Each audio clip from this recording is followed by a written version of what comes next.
In these uncertain economic times, you've got to do whatever you can to save money. One of our biggest expenses can be our cars, especially when unexpected repair bills hit. Not anymore. If you own a vehicle with less than 130,000 miles, is less than 12 years old, has a warranty about to expire, or even no warranty at all, you could stop paying for car repairs. Roadside assistance, towing, and rental coverage are all included. Don't wait for the next repair. Make one free call right now to see if you qualify. If your vehicle is less than 12 years old, has less than 130,000 miles, even if it's out of warranty, paying for car repairs can become a thing of the past. Call us right now and get your car protected before your next repair bill hits. Get protection and no more repair bills. Call 800-696-1030. Again, 800-696-1030. That's 800-696-1030. 800-696-1030. Joe had huge problems with the IRS. I knew it was coming. I hadn't filed taxes since 1990. All the IRS letters coming in added up to a nightmare. It got up to like $68,000. My heart started beating fast. It's like, there's no way, man. I mean, I ain't going to be able to do this. Then they stopped his paycheck. So that's when I started making phone calls and found U.S. Tax Shield. U.S. Tax Shield went to work immediately. They just took the bull by the horns. What blew my mind is he called the IRS right then and there. So why is U.S. Tax Shield A+ rated with the Better Business Bureau? Joe knows. They saved me a ridiculous amount of money. If you owe more than $10,000 to the IRS or state, choose the company Joe chose, U.S. Tax Shield. It was the best decision I made. U.S. Tax Shield is the way to go. Life is good. Thank you, Lord. Call 800-471-3287. U.S. Tax Shield. Boo-rah. Yes. 800-471-3287. 800-471-3287. The Internet will never be the same. You're listening to K98Talk.com. Whoa! Good God, y'all. What is it good for? Absolutely. Let's get started again.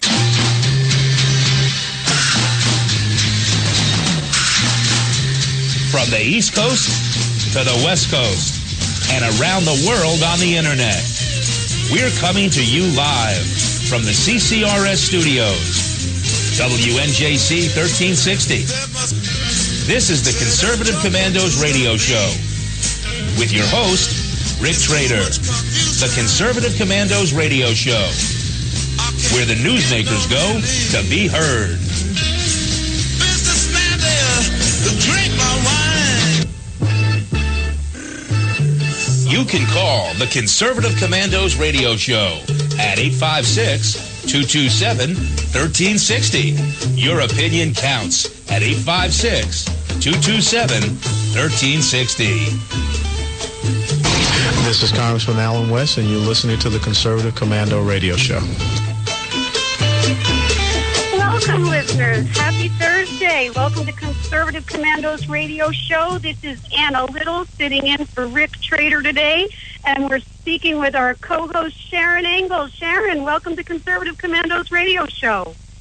Thank you so much, Anna. It's always great to be with you. I'm reminded of our time in Nashville just a couple of months ago, actually in August, when we went to the National Federation of Republican Assemblies presidential preference conference, and we got to be together face to face, and it's always fun because we have so much to catch up on, and we are good friends. I love this. Well, I really enjoyed Nashville primarily because we got to hang out at that conference, and listeners, it's great when you have best friend status with the person running the conference. I kind of felt like a VIP, and I remember taking that picture with Donald Trump, and it was just such fun. So thanks so much for all that you do. Well, it was fun, and we got that picture with Trump up on Facebook. Now, we understand, because we got to meet him face-to-face, what a charismatic person he is and how he draws the crowd. But, of course, at the NFRA, we did a little sheet, a guide, if you will, a voter guide on the presidential candidates, which is available at our website, republicanassemblies.org or nationalrepublicanassemblies.com, and you can go and download that and see how we were able to come up with a score for our presidential candidates, and from that score then we took the high the high score and endorse Ted Cruz over Donald Trump because he just works out better on paper. Yeah, and I think Ted Cruz has also been a solid conservative, whereas Trump still has to prove his track record going forward. I mean, certainly we believe that people can take a position early on in life and come to their senses, so to speak, and then come to the conservative later on. So we never rule anybody out. But Ted Cruz has been pretty solid, so I'm not surprised by that endorsement. Well, and that's exactly why the little instrument that we used, the guide that we used, was so helpful, because we did get to separate, if you will, the tingle up our leg, the pretty speak, from the actual record. And that's what we were really looking at. It's not just what you say, it's what you do. And as you point out, and Ted Cruz is pretty solid conservative. In fact, there's another website that I'll direct our listeners to. It's called Conservative Review. And at Conservative Review, they do review every congressman, every senator, based on their votes and how conservative those votes are, whether they really do what they say. And it's been very interesting to find out. It's a free membership, and they track your representatives based on your zip code, but you can also get in and say, I want to track, for instance, Louis Gohmert. We saw him at the conference, and he's a solid conservative that I always compare votes. If Louis is voting for it, that's a good vote. If Louis is voting against it, it's probably a good vote. Or maybe you want to track someone else in another state that you're interested in. But the presidential candidates that have records, they're up at Conservative Review as well. And Conservative Review went ahead and did their own scorecard on all of the presidential candidates. So don't just take our word at NFRA. Go to other sites and compare. Sounds like a good idea, Sharon. What else is on your mind? I know we were talking a little bit offline before we got on the show about the debt ceiling. What are your thoughts about that? Oh, my goodness. Well, if you go today, it's the news is kind of full of what's going on. Dawn of the debt. Congress runs out of cash November 3rd. Have we heard that before? They run out of cash, and instead of cutting back on spending, I know we had a guest yesterday that talked about the $15 million that we spend on a study only, a comparison study between Native Americans in the lower 48 and Native Alaskans. They put $1 million a year into this grant, and we talked quite extensively about other things that we spend money on, and no one ever talks about cutting back. They always say, well, we just have to extend that debt limit and spend more. And now, of course, Harry Reid is manipulating Republicans one more time, saying it's going to be all your fault if there isn't enough money to run the government. Too bad that the debt held by the public has more than doubled under Obama. Let's not talk about that. And let's not talk about the $57,431.65 that's owed by every household in America. That's what it would take to make us whole. So we're just in an amazing place one more time. You know, we think if we don't pass the budget, then we're shutting down government, and now they're going to tell us that we're shutting down government again if we don't extend our spending cap. Anna, where does this stop? Well, I think it has to stop with we the people. You know, Sharon, I think we have stood up now twice. We've turned over the House of Representatives. Eric Cantor is gone. Kevin McCarthy will not be Speaker. We the people are standing up. Okay, we did take back our Senate last election, and we've got to continue to maintain those majorities. But 2016 is right around the corner, and you can see that the leaders in those presidential polls right now are non-politicians. They are business leaders. They are, well, in one case, there's a doctor up there. In the popular opinion, we the people are speaking and saying, look, we've had enough. You didn't listen to us when we turned over the House. You didn't listen to us when we took back the Senate. Eric Cantor wasn't enough for you. Kevin McCarthy will not be Speaker. That's not enough for you. What do we, the people, have to do to tell you that you can't just keep business as usual? So I think we're doing it, Sharon. I think what we've got to do is change that rhetoric. It's not the Republicans that shut down the government. We are doing the will of the people. It's not conservative Republicans that shut down the government. It's the moderates and the left-wing leaders that would decide to go against the will of the people and then try to blackmail those representatives that want to go with the will of the people into doing the wrong thing. And it's up to we, the people, to stand by our representatives and turn this ship around. Don't you think so? I do, and I think that we need to understand what really goes on.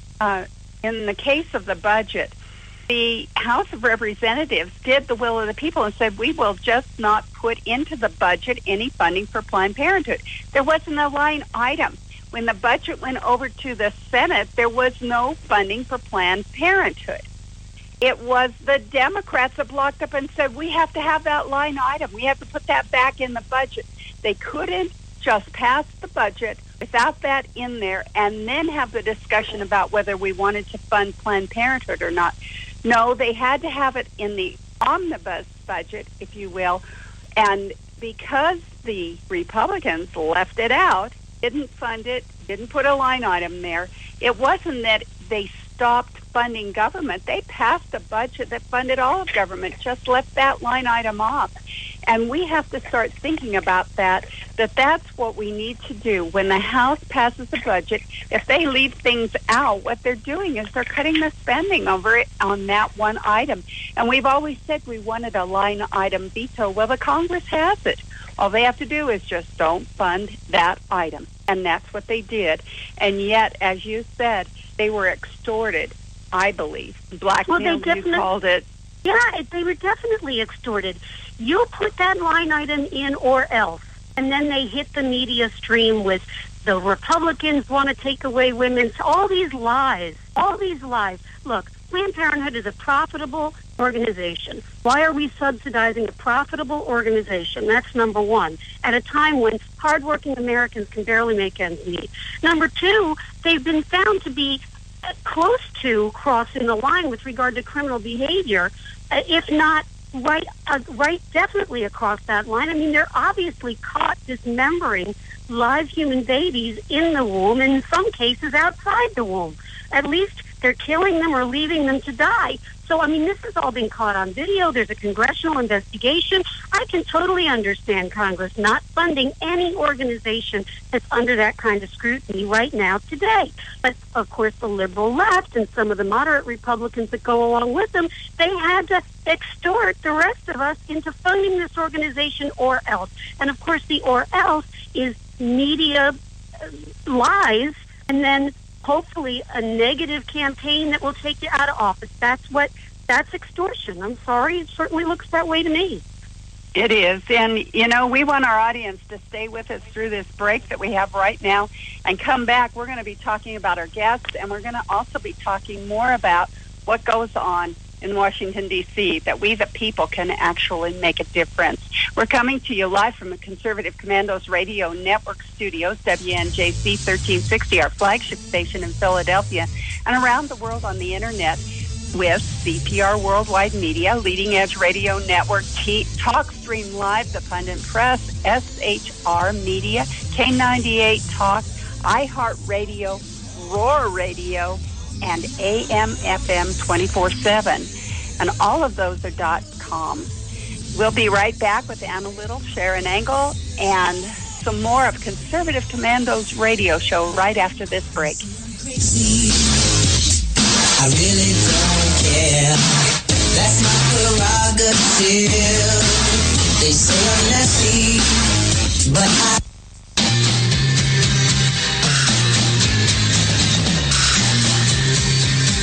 The Conservative Commandos radio show is expanding to become the Conservative Commandos radio network. We are establishing a front line of conservative radio broadcasters and ironclad patriots to declare war against the madness of liberalism and the Obama administration. Are you tired of the disregard for our Constitution? Do you still have faith in the American dream? Are you looking for sensible, smart radio? If so, listen to the Conservative Commandos Radio Network every weekday from 11 a.m. to 7 p.m. and Saturdays from 2 to 6 p.m. on WNJC Radio, 1360 on your AM dial, or around the world on the internet at WNJCradio.com. Check out our website, ccrsnetwork.com, for rebroadcasts and network updates. We are the Conservative Commandos Radio Network, where now even more newsmakers go to be heard. Hi, this is Bob Vide, owner of Bob's Little Sports Shop in Glassboro, New Jersey. I've had the opportunity to travel in many foreign countries, and I've seen what happens to people when they lose their freedom. I wrote this poem. Give us freedom was the cry as they marched throughout the night. At Concord Bridge in Trenton, for freedom they would fight. To build a nation that would last with peace and liberty, it is a job that's never done if we are to be free. They wrote a declaration to announce that we are free, then a constitution for all the world to see. But this is ink on paper. We must make it last. It must always be defended, and that is quite a task. Today the battle rages for freedom in our land. To save our Constitution, we all must take a stand. We must stand up for freedom in our actions every day, and you can stand up with us. Join the NRA.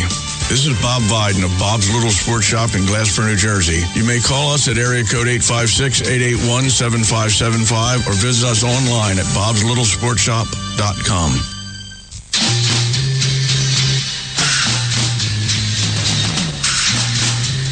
From the East Coast to the West Coast and around the world on the internet, we're coming to you live from the CCRS studios, WNJC 1360. This is the Conservative Commandos radio show with your host, Rick Trader. The Conservative Commandos radio show, where the newsmakers go to be heard.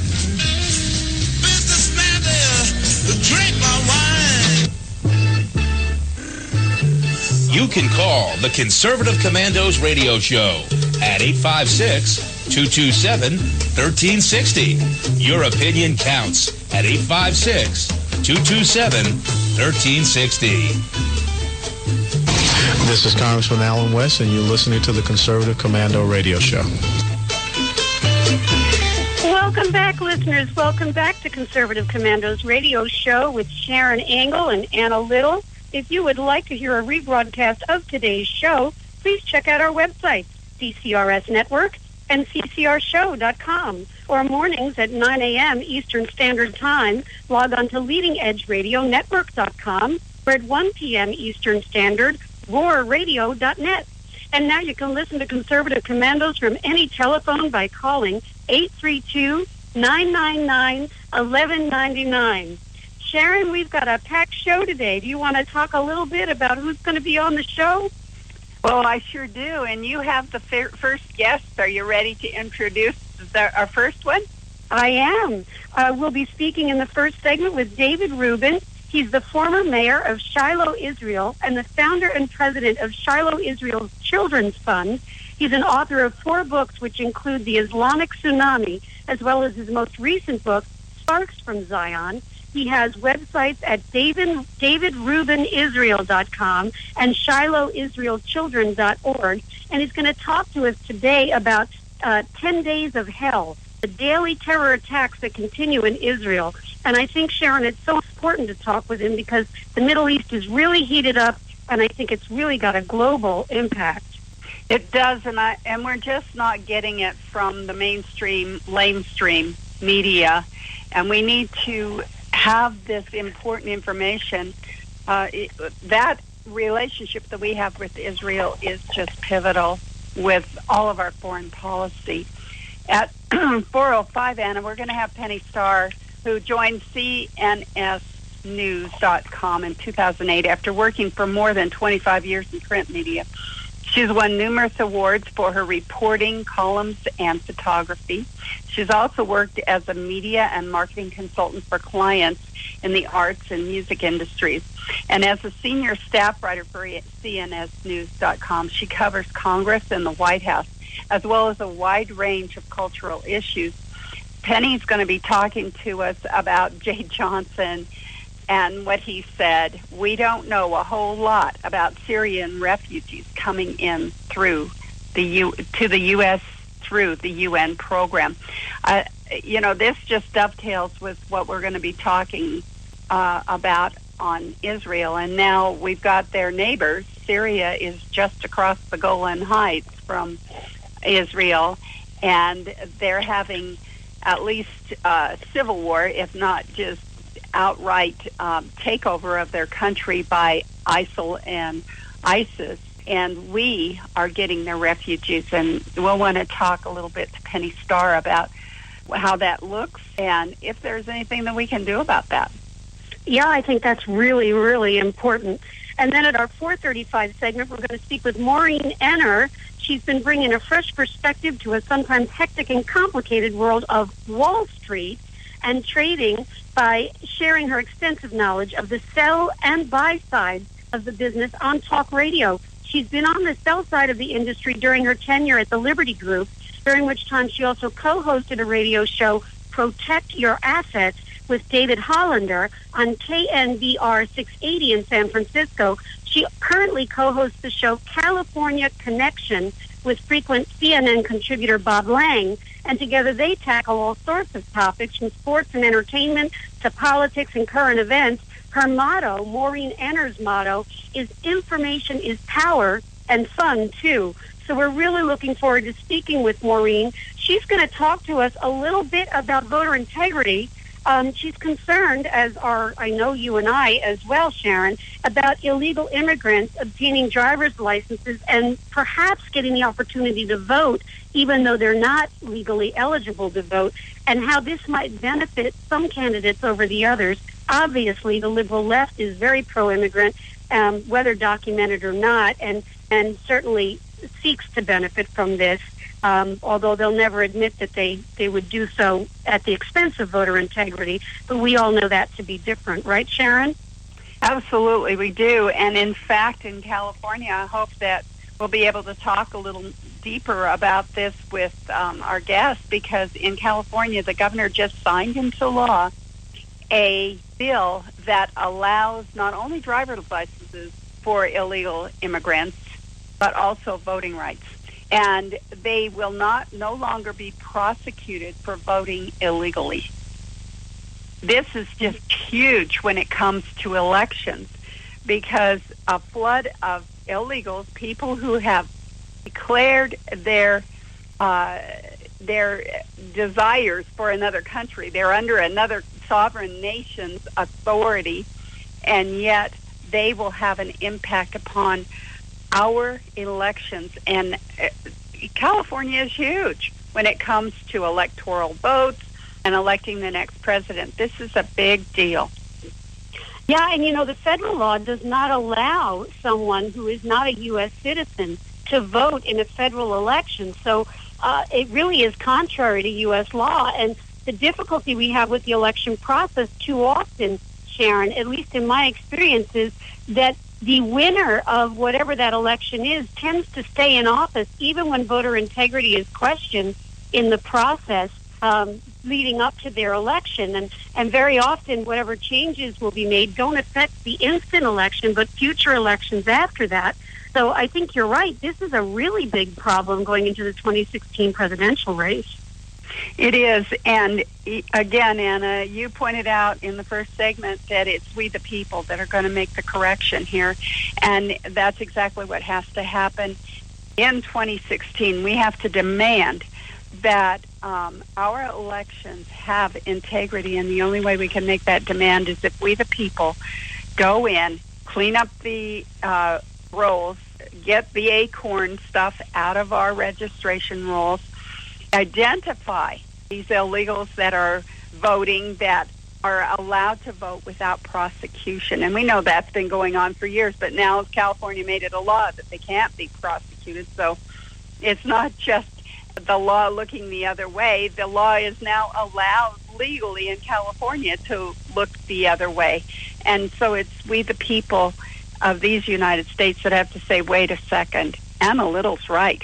The United States law forbids you to vote in elections. You are not a citizen. You're forbidden to vote, and we are challenging your vote the moment you step in the door. We're not going to allow that vote to go into the count. Because as you said, Anna, once the vote goes into the count, that means once the lever on the machine is pushed, that vote becomes an anonymous vote, and it can't be pulled back. There's no way we can identify the vote with the voter and say, wait a second, that was an illegal vote and it shouldn't be counted. We have to stop that before it ever happens.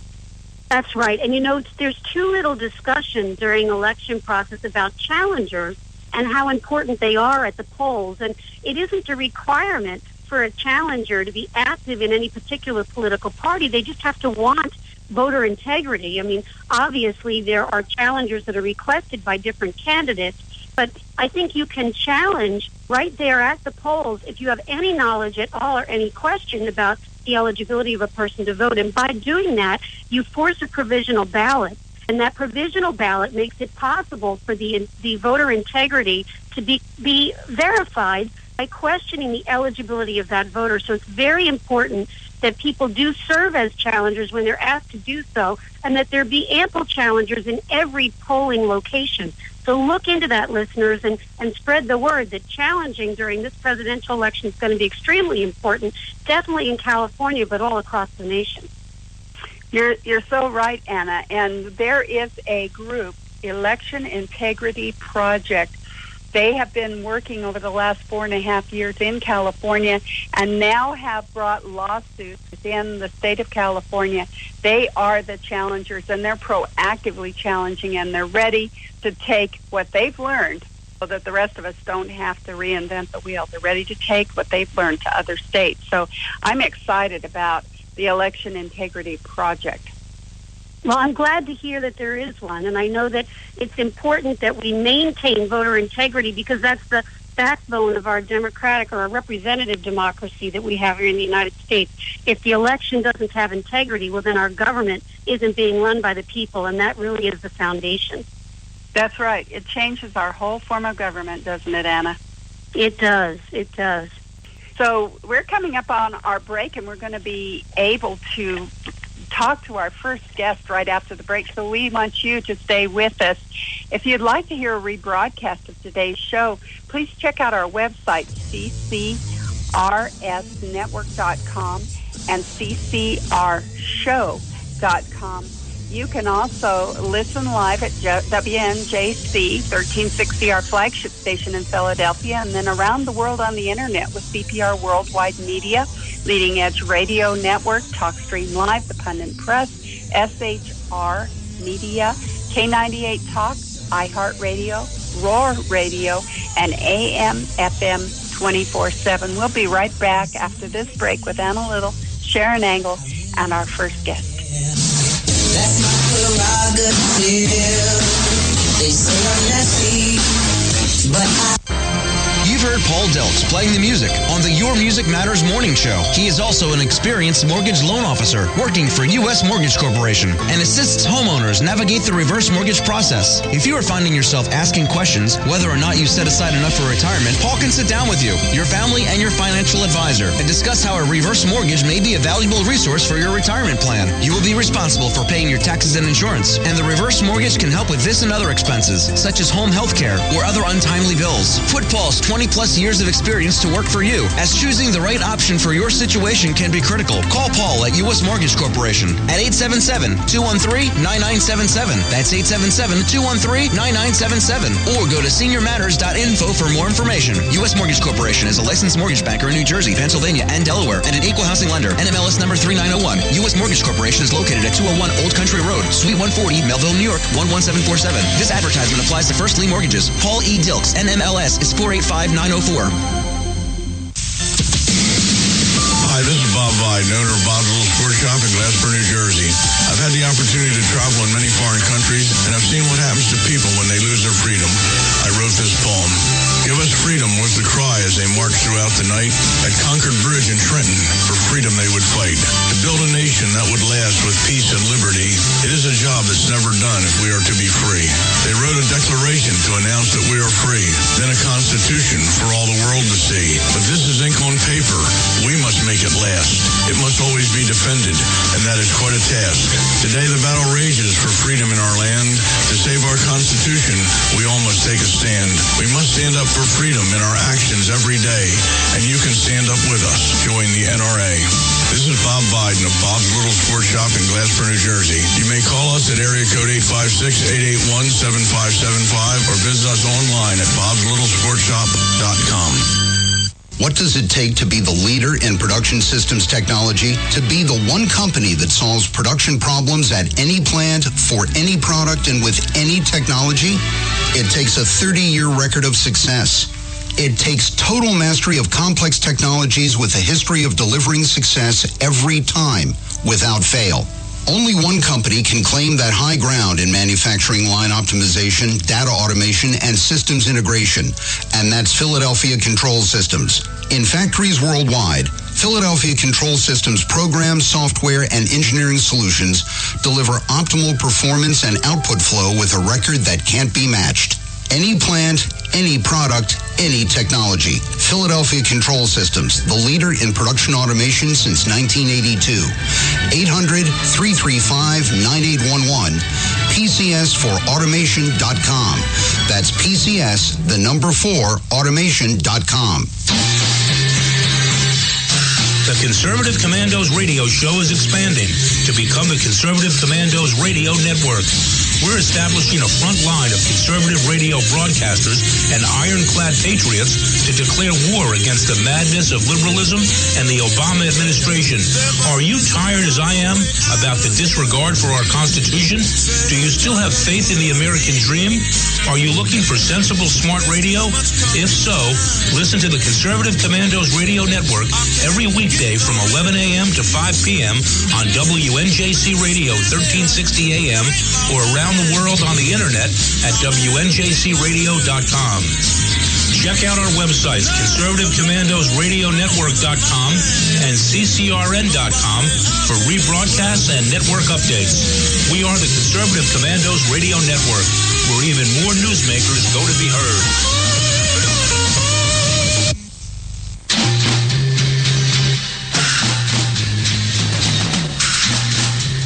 From the East Coast to the West Coast and around the world on the internet.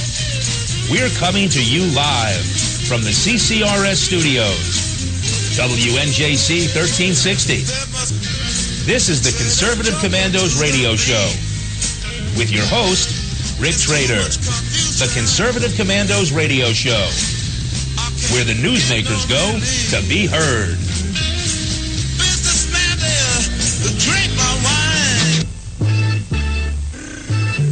You can call the Conservative Commandos radio show at 856-227-1360. Your opinion counts at 856-227-1360. This is Congressman Alan West, and you're listening to the Conservative Commando radio show. Welcome back, listeners. Welcome back to Conservative Commandos radio show with Sharon Angle and Anna Little.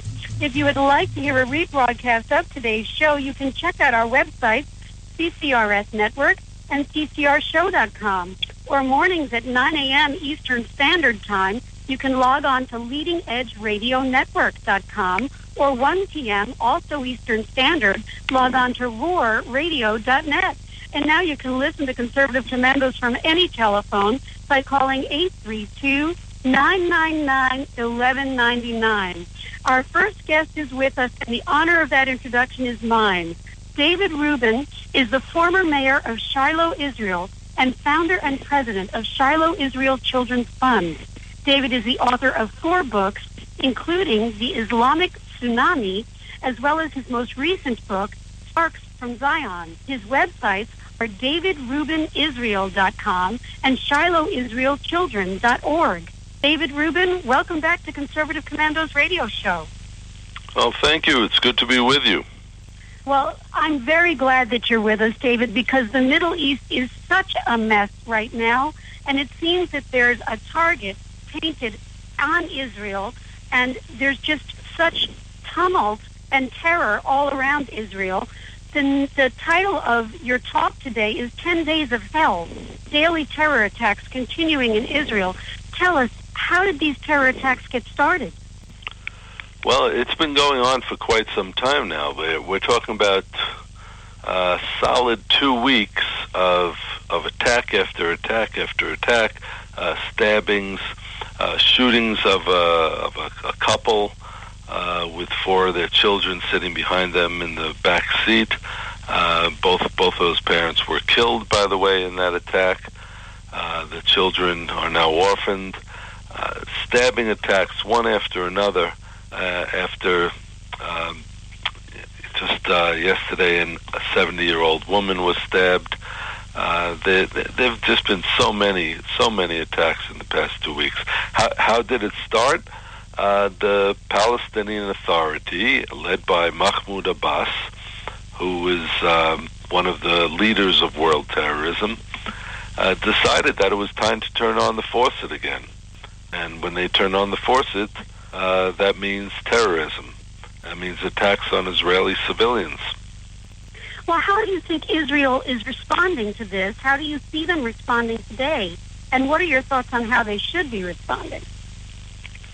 Well, I think, it's always interesting listening to State Department press conference. It's almost like a tragic comedy show because you'll hear the press spokesman and the State Department spokesman, or sometimes, if you're really lucky, you get to hear John Kerry making some ridiculous statements about how the building of settlements, which basically means giving a building permit for an Israeli family to expand their house in Judea or Samaria, the so-called West Bank, that's equivalent to acts of terrorism on Israeli civilians. It's just incredible to listen to that, and to it just baffles the mind. But the reality is that Israel hasn't been fighting against the terrorism strongly enough. I think that the real problem is that we're going after the terrorists who commit the actual attacks.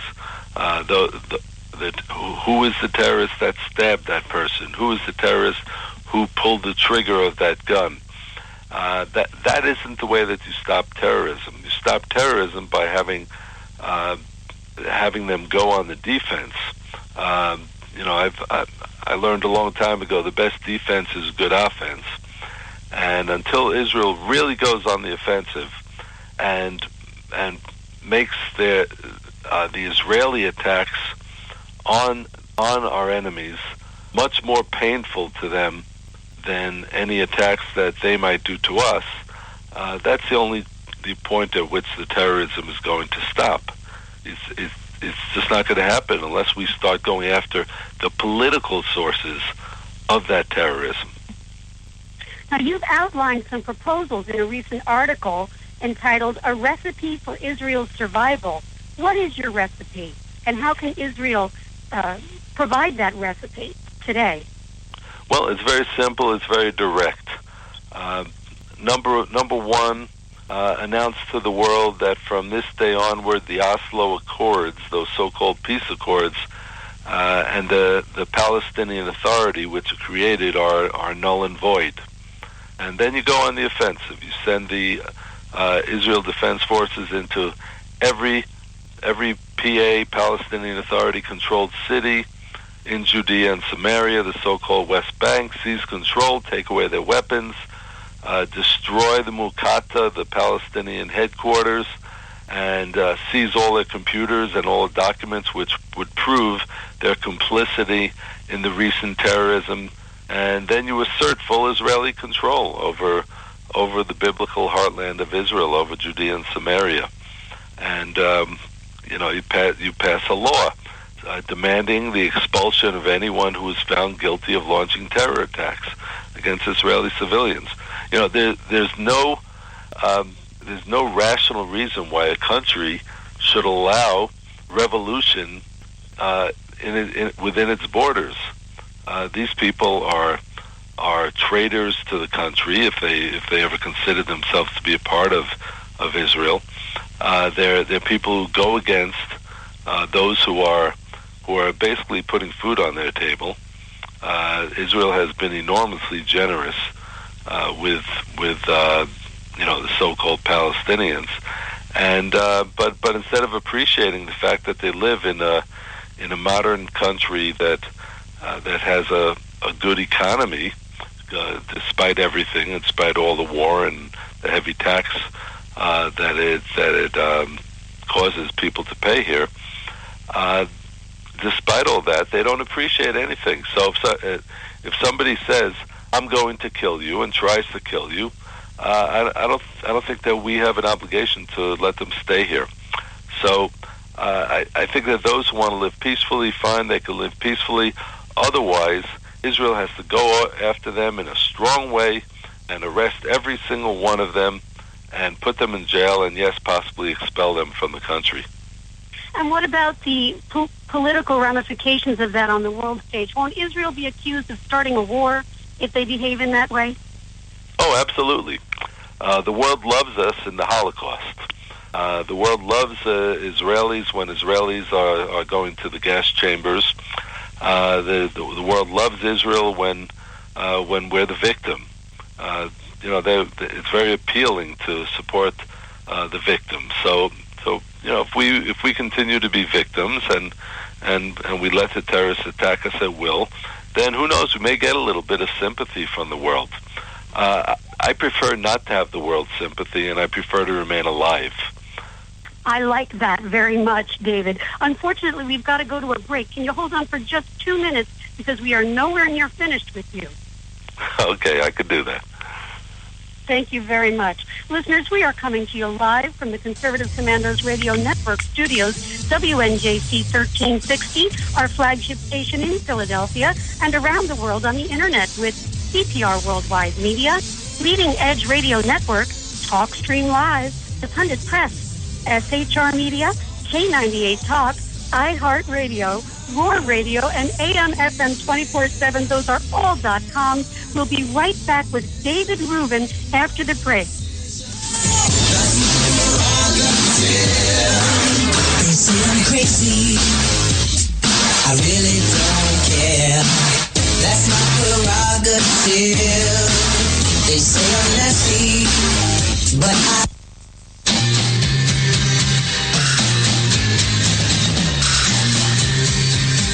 The Conservative Commandos radio show is expanding to become the Conservative Commandos Radio Network. We are establishing a front line of conservative radio broadcasters and ironclad patriots to declare war against the madness of liberalism and the Obama administration.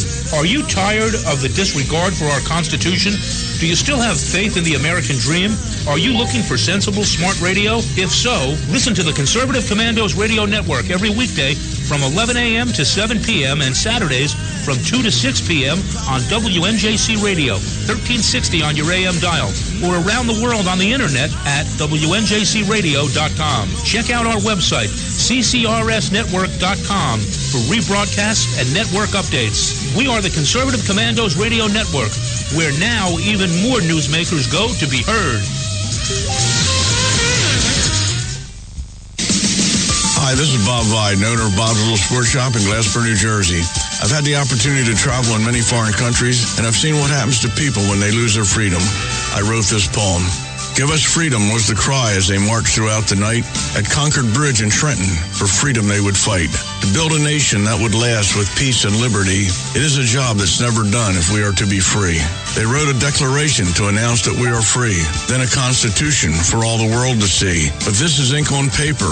We must make it last. It must always be defended, and that is quite a task. Today the battle rages for freedom in our land. To save our Constitution, we all must take a stand. We must stand up for freedom in our actions every day, and you can stand up with us. Join the NRA. This is Bob Viden of Bob's Little Sports Shop in Glasper, New Jersey. You may call us at area code 856-881-7575 or visit us online at bobslittlesportshop.com.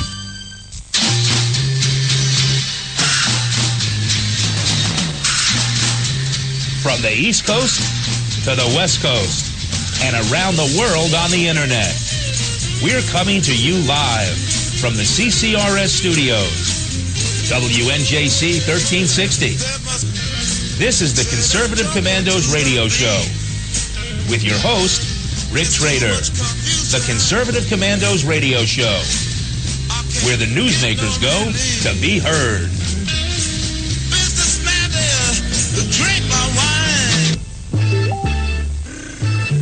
You can call the Conservative Commandos radio show at 856-227-1360. Your opinion counts at 856-227-1360. This is Congressman Alan West, and you're listening to the Conservative Commando radio show. Welcome back, listeners. Welcome back to Conservative Commandos radio show with Sharon Angle and Anna Little. If you would like to hear a rebroadcast of today's show, please check out our website, CCRS Network, and ccrshow.com. Or mornings at 9 a.m. Eastern Standard Time, log on to leadingedgeradionetwork.com, or 1 p.m. Eastern Standard, log on to roarradio.net. And now you can listen to Conservative Commandos from any telephone by calling 832-999-1199. We're speaking this segment with David Rubin, former mayor of Shiloh, Israel, and founder and president of Shiloh Israel Children's Fund. And he's the author of 4 books, including The Islamic Tsunami and his most recent, Sparks from Zion. David, thank you so much for holding through that break. We do appreciate your time. Well, thank you. David, I've been remiss in introducing to you my co-host today, Sharon Angle. She's been listening in on the interview, and I know she has a few questions for you. Sharon, take it away. Thanks so much, Anna, and thank you again, David, for being here. This is such a critical discussion that we're having, and I want you to just explain for our listeners a little bit about the history of Israel, if you will, and the so-called Palestinians. I know that you use that so-called Palestinians because we really don't know who these people are. They're actually kind of glamorized in our media here in the U.S., but we need to know who these people really are. Can you just give us a little rundown of who Palestinians really are? Oh, sure. I'll give you a capsule summary. But in order to do that, we have to go back about 2,000 years. Just under 2,000 years ago, the people of Israel, seeing that the Romans, who were the conquerors at that time, were destroying their civilization, and the Jewish people were sovereign in the land of Israel for about 1,000 years, and until the Romans destroyed the Jewish sovereignty in the land and exiled most of the Jews from the land of Israel. And then they changed the name of Israel to Palestina. Okay, at that point, Israel was called Israel and Judea. Those were the 2 names that were being used. But they destroyed, geographically, they destroyed Israel and called it Palestina. The name kind of stuck for about 2,000 years. Conquerors would come and go, and all different kinds of conquerors. And finally, in 1917, after the British took over control of the land of Israel, they had taken over from the Ottoman Turks, from the Muslim Ottoman Turks, who had brought in a lot of Muslims into the land of Israel. And the British had control of it from 1917 until 1948. Okay, so we know that the word Palestine or Palestinians just referred to people who lived in the land of Israel during those 1900 years. But most of the people today who call themselves Palestinians weren't calling themselves Palestinians then, the Arabs of the land of Israel. And they didn't say that. They said that we are members of the Arab nation. And I know this from my father-in-law, who grew up in pre-1948 Israel. And he said that the Jewish children called themselves Jewish Palestinians, and the Arab children just said, we're part of the Arab nation. What's this Palestinians? So the name Palestinian wasn't convenient for the Arabs, mostly Muslims, until after 1967, when Israel recaptured Judea and Samaria, the so-called West Bank, and recaptured the Golan Heights and eastern Jerusalem, and so on and so forth. And they weren't very happy about that. And they said, we are the Palestinians. We are the indigenous people. Okay? They suddenly turned themselves into an indigenous people. Quite interesting, because the name Palestina, which the Romans invented, actually was, they took it as a Roman derivative of Philistines, who were the arch enemies of Israel in biblical times. So kind of interesting that these Arab Muslims who have chosen to name themselves after the Philistines of biblical times, they had nothing to do with biblical times. Islam was only created in the year 700. It's all very interesting, but how a people is created. But since they've already created themselves as a people, I don't think they have too much to brag about. The Palestine Liberation Organization, that soon evolved into the Palestinian Authority, has been the leader of world terrorism. All of the Islamic terrorism comes from them. It's all from the root of their terrorist organizations, and they have exported their know-how around the world, or at least around the Middle East, to all of these various Islamic terrorist organizations. So when we're looking at terrorists in the Middle East, we can look straight to the PLO, or the Palestinian Authority, and know that was the training ground. They were the originators of this terror, and they've been perpetrating it on Israel for decades. 4 decades, for sure. And Yasser Arafat, who passed away some years ago, we won't get into that right now, exactly how he passed away, what disease, what fatal disease he died from, or why. But Yasser Arafat was the father of modern terrorism. And if he was the father of modern terrorism, and if he was financing all of the terrorism, which he was, then Mahmoud Abbas, his successor and the current leader of the Palestinian Authority, is the son of modern terrorism. And he has continued the financing of the terrorist organizations. And I should point out that the Palestinian Authority is an equal opportunity employer. It doesn't just fund their own homegrown Fatah terrorists. They fund the Hamas terrorists, and they fund the ISIS terrorists and the Islamic Jihad terrorists. Anyone living in the land of Israel who wants to get a financial reward from the Palestinian Authority just has to kill or wound a Jew. And forgive me for being so crass and direct about saying that, but that is the fact. And this has all been proven. It's all documented, and I wrote about it in my book, Peace for Peace, and it has a lot of backup documentation to prove it. Okay, so to get a subsidy from the Palestinian Authority, all you have to do is kill or wound a Jew, which really brings us right down to follow the money with this terrorism that's going on right now today in Israel, and you'll know what you're saying is the incentive, I guess, for this terror to continue. Yes, you follow that money trail, and it will lead you to the fella sitting in the Mukata building in Ramallah, Mahmoud Abbas, who has a very nicely trimmed mustache and wears nice suits, but he is a terrorist, and a terrorist as serious as any terrorist we've ever come across, especially because he uses that old Islamic technique of deception to further the cause of Islam.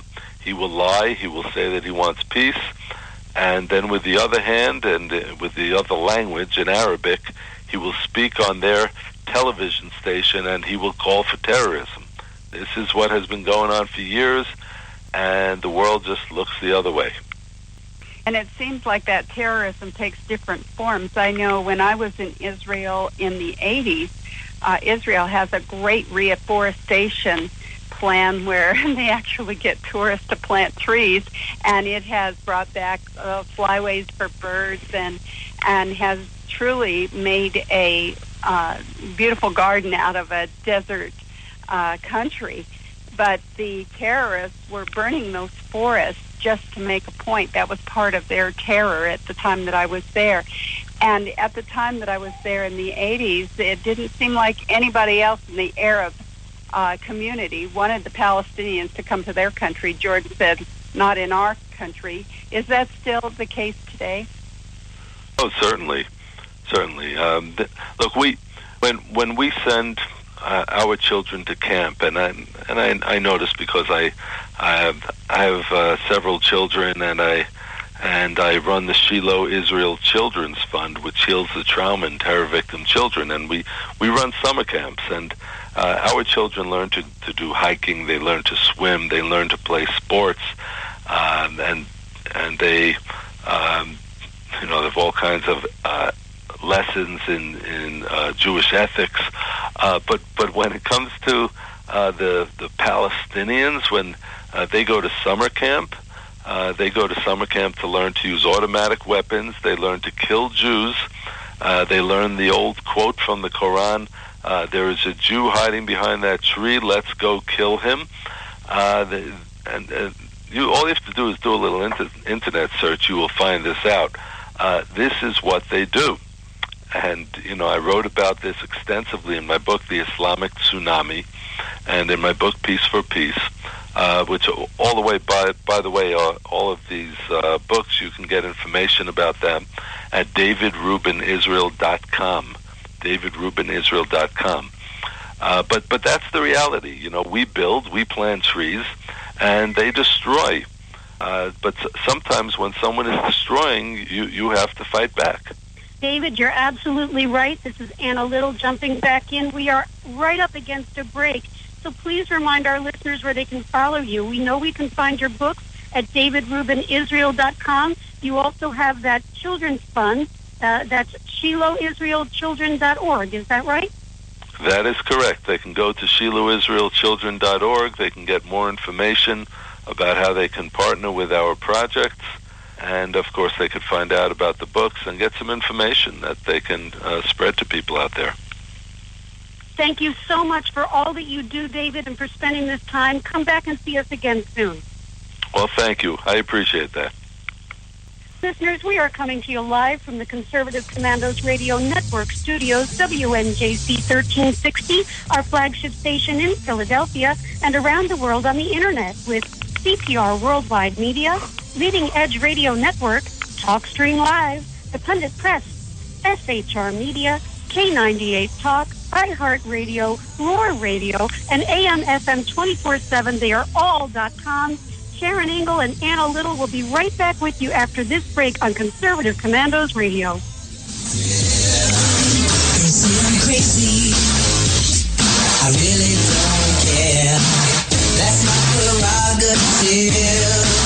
They say I'm nasty, but You've heard Paul Deltz playing the music on the Your Music Matters morning show. He is also an experienced mortgage loan officer working for U.S. Mortgage Corporation and assists homeowners navigate the reverse mortgage process. If you are finding yourself asking questions whether or not you set aside enough for retirement, Paul can sit down with you, your family, and your financial advisor and discuss how a reverse mortgage may be a valuable resource for your retirement plan. You will be responsible for paying your taxes and insurance, and the reverse mortgage can help with this and other expenses, such as home health care or other untimely bills. Put Paul's 20-plus years of experience to work for you, as choosing the right option for your situation can be critical. Call Paul at U.S. Mortgage Corporation at 877-213-9977. That's 877-213-9977. Or go to seniormatters.info for more information. U.S. Mortgage Corporation is a licensed mortgage banker in New Jersey, Pennsylvania, and Delaware, and an equal housing lender. NMLS number 3901. U.S. Mortgage Corporation is located at 201 Old Country Road, Suite 140, Melville, New York, 11747. This advertisement applies to first lien mortgages. Paul E. Dilks, NMLS is 485904. Vide, owner of Bob's Little Sports Shop in Glasper, New Jersey. I've had the opportunity to travel in many foreign countries, and I've seen what happens to people when they lose their freedom. I wrote this poem. Give us freedom was the cry as they marched throughout the night. At Concord Bridge in Trenton, for freedom they would fight. To build a nation that would last with peace and liberty, it is a job that's never done if we are to be free. They wrote a declaration to announce that we are free, then a constitution for all the world to see. But this is ink on paper. We must make it last. It must always be defended, and that is quite a task. Today the battle rages for freedom in our land. To save our constitution, we all must take a stand. We must stand up for freedom in our actions every day, and you can stand up with us. Join the NRA. This is Bob Biden of Bob's Little Sports Shop in Glasper, New Jersey. You may call us at area code 856-881-7575 or visit us online at bobslittle.sportshop.com. What does it take to be the leader in production systems technology? To be the one company that solves production problems at any plant, for any product, and with any technology? It takes a 30-year record of success. It takes total mastery of complex technologies with a history of delivering success every time, without fail.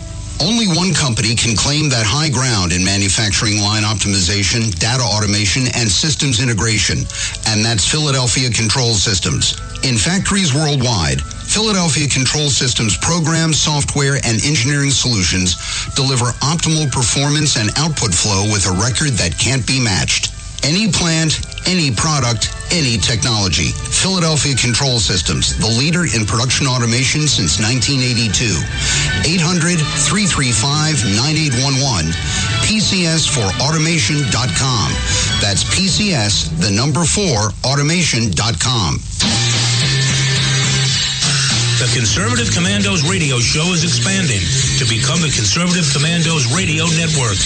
We're establishing a front line of conservative radio broadcasters and ironclad patriots to declare war against the madness of liberalism and the Obama administration. Are you tired, as I am, about the disregard for our Constitution?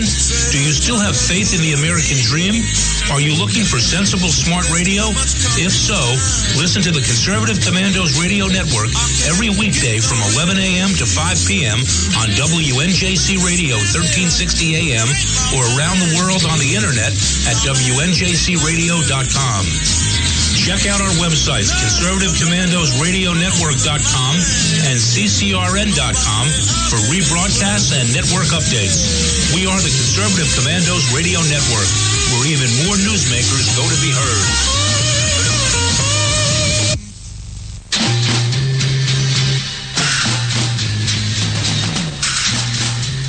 From the East Coast to the West Coast and around the world on the internet, we're coming to you live from the CCRS studios, WNJC 1360. This is the Conservative Commandos radio show with your host, Rick Trader. The Conservative Commandos radio show, where the newsmakers go to be heard.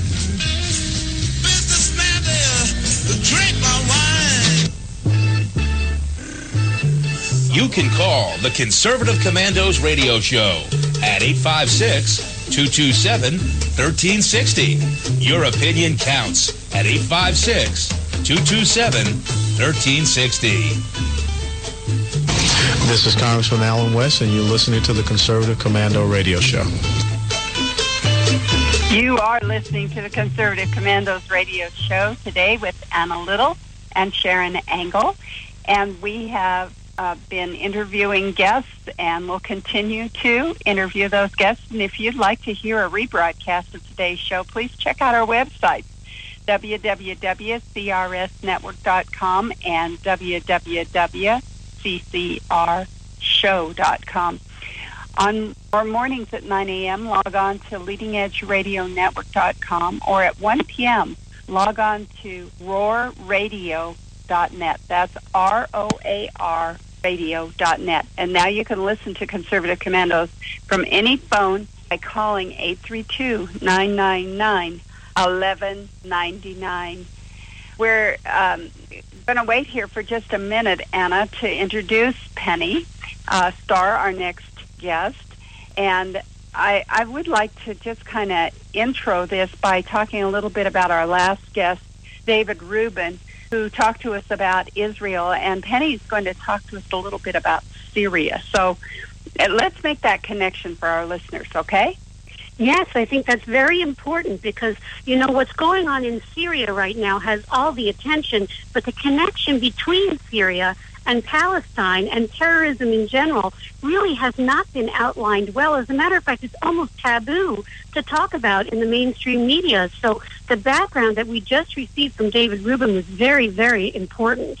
That's right. And if our listeners want to hear that background interview, if they've just tuned in and want to know where the term Palestinian actually came from, which I thought was very interesting, that they're the ancient Philistines, which is an invader group that Goliath of Gath, the one that David killed, it was a Philistine, and they've had trouble with those Philistines forever, it seems like.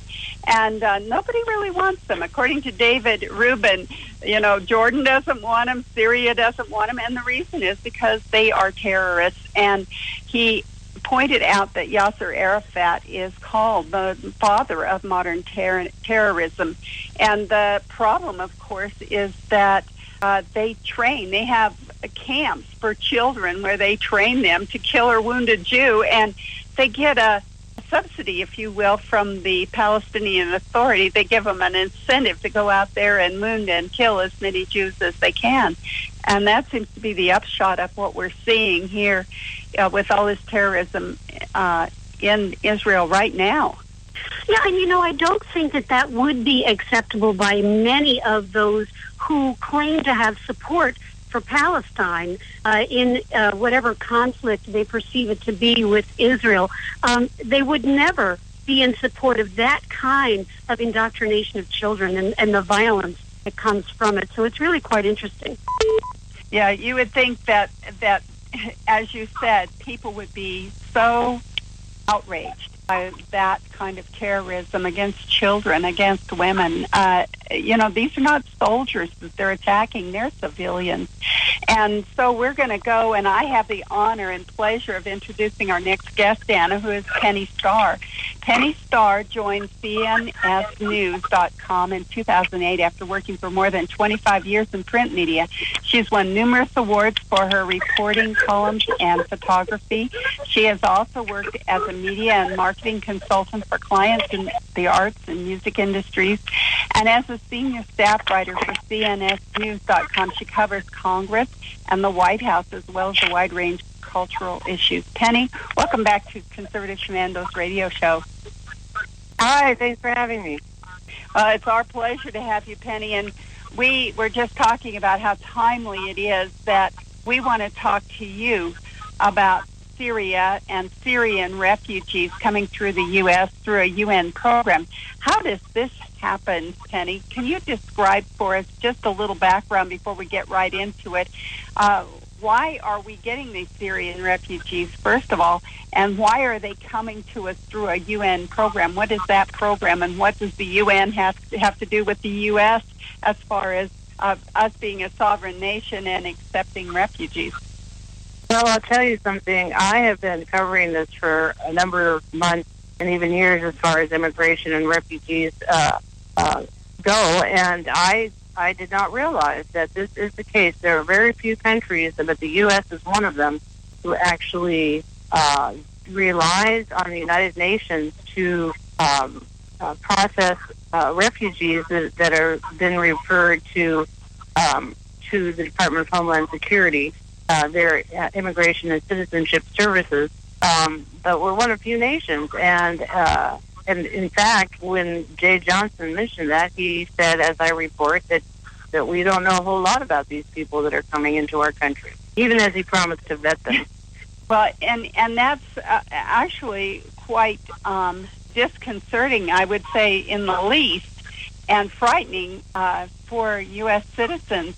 I've had reports from California that unmarked white buses are bringing busloads into California of folks that are definitely Middle Eastern, and they are very frightened that we don't know who these people are. Right, and the talking point from the administration is that refugees get some of the most thorough screening and vetting before they're allowed into the country. But at the same time, like from the other side of their mouth, they will say things like Jay Johnson did about not knowing a whole lot. And they'll also talk about not having the resources to adequately vet these people. And interestingly, they right now the limit is 70,000 refugees per fiscal year from all around the world. In this last fiscal year, there was I think 2,000 Syrian refugees were allowed to resettle in the U.S., but they're hoping to increase that by 10,000 in the next fiscal year and even more after that. Now, we're a pretty compassionate country, Penny, and I know that our listeners are thinking, well, we don't want refugees to suffer under tyrannical governments and being killed. We've heard of the attacks that they've made on the Kurds and the Christians there in Syria and Iran. And so we're pretty compassionate, but what is the negative, the downside, if you will? What could be going on with these refugees if we're not vetting them? Well, I don't have an answer for that.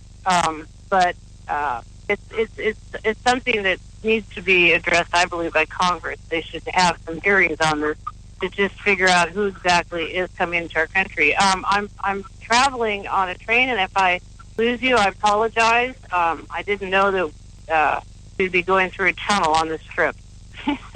That's okay. If we lose you, we'll get you back. And yeah, I have a feeling we will. Well, in your article, you talked about that according to the Times, the U.S. will allow 30,000 more immigrants from around the world next year, in addition to the 70,000 refugees is currently allowed. So this is like almost half. Again, it's almost a 100% increase, it seems like. And that Germany and other Western countries are doing this as well. And then we see an uptick in terrorism. You weren't willing to talk too much about what that might mean, but isn't there a correlation between this kind of influx and the increase in terrorism, or is that nothing that we should be worried about? Well, I think we have to get her back, John. She must have gone through a tunnel again. Anna, we're just about to go into a break here anyway, so let's just do that, and we'll try to get Penny back on the phone while we're at the break. You are listening to Conservative Commando's radio network programming, WNJC 1360, our flagship station in Philadelphia, and around the world on the internet with CPR Worldwide Media, Leading Edge Radio Network, TalkStream Live, The Pundit Press, SHR Media, K98 Talk, iHeartRadio, Roar Radio, and AM FM 24/7. We'll be right back after this break with Sharon Angle, Anna Little, and hopefully Penny Starr talking about the Syrian refugees that Jay Johnson says we don't know much about.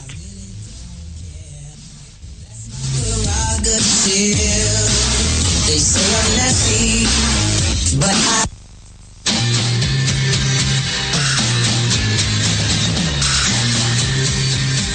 The Conservative Commandos radio show is expanding to become the Conservative Commandos radio network. We are establishing a front line of conservative radio broadcasters and ironclad patriots to declare war against the madness of liberalism and the Obama administration. Are you tired of the disregard for our Constitution? Do you still have faith in the American dream? Are you looking for sensible, smart radio? If so, listen to the Conservative Commandos radio network every weekday from 11 a.m. to 7 p.m. and Saturdays from 2 to 6 p.m. on WNJC Radio, 1360 on your AM dial, or around the world on the internet at WNJCradio.com. Check out our website, ccrsnetwork.com, for rebroadcasts and network updates. We are the Conservative Commandos Radio Network, where now even more newsmakers go to be heard. Hi, this is Bob Vide, owner of Bob's Little Sports Shop in Glassboro, New Jersey. I've had the opportunity to travel in many foreign countries, and I've seen what happens to people when they lose their freedom. I wrote this poem. Give us freedom was the cry as they marched throughout the night. At Concord Bridge in Trenton, for freedom they would fight. To build a nation that would last with peace and liberty, it is a job that's never done if we are to be free. They wrote a declaration to announce that we are free, then a constitution for all the world to see. But this is ink on paper. We must make it last. It must always be defended, and that is quite a task. Today the battle rages for freedom in our land. To save our constitution, we all must take a stand. We must stand up for freedom in our actions every day, and you can stand up with us. Join the NRA. This is Bob Biden of Bob's Little Sports Shop in Glasper, New Jersey. You may call us at area code 856-881-7575 or visit us online at bobslittle.sportshop.com.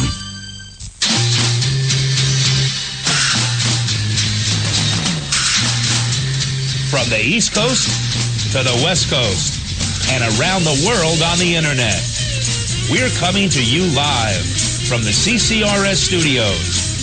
WNJC 1360. This is the Conservative Commandos radio show with your host, Rick Trader. The Conservative Commandos radio show, where the newsmakers go to be heard.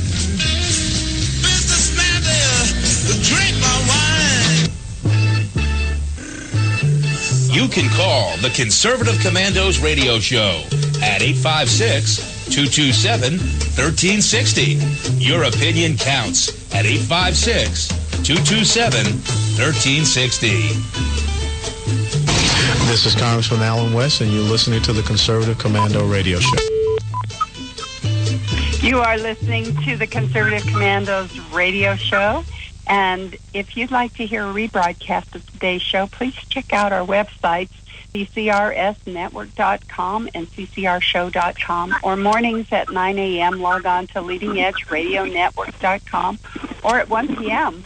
log on to roarradio.net. And now you can listen to Conservative Commandos from any phone by calling 832-999-1199. Anna Little is my co-host today, and we've been talking with Penny Starr, who is a CSNnews.com reporter. She's written an article about Jay Johnson saying we don't know a whole lot about the Syrian refugees coming into the U.S. through the UN program. And in the first segment, we talked about this UN program that kind of overrides U.S. sovereignty as far as refugees. And Penny was just explaining to us the numbers that are coming in. And Penny, thank you so much for coming back on the show after the break. We appreciate your time. No, thank you. I apologize for the disconnect. Hope it doesn't happen again. Well, no need to apologize. We make a standing joke here at Conservative Commandos radio show that the NSA is always interfering with our broadcasting, so we'll just blame it on them today. My co-host, Anna Little, has some questions for you, too. Anna, could you take it away? Thank you so much, Sharon. Penny, I'm glad that you do the work that you do, because it's so important that we put some perspective on what is going on with regard to this UN refugee resettlement program.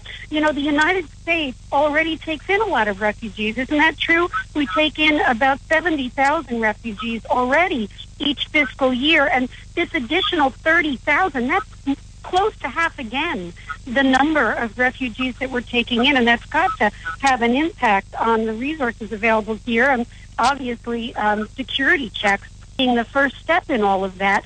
And I wondered about your opinion on this. You know, a lot of these folks are sleepers, right? The ones that we'd be concerned about. I mean, average citizens who are relocating due to violence, that's certainly acceptable. But the sleepers in these terror networks, we don't usually know very much about them, and they're not usually in these databases. Isn't that true? Well, are you referring to people coming right through, specifically through the refugee program?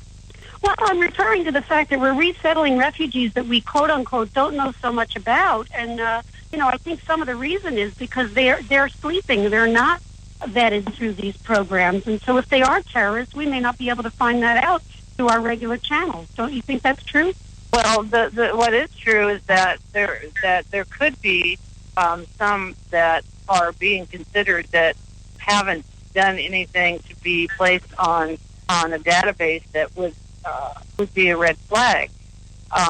That could be the case, but like I said, the administration is saying that these refugees get some of the strictest vetting, but at the same time say that they don't know much about them. They also complain that they don't have the resources they need to increase the number of refugees that can be accepted for resettlement in the U.S.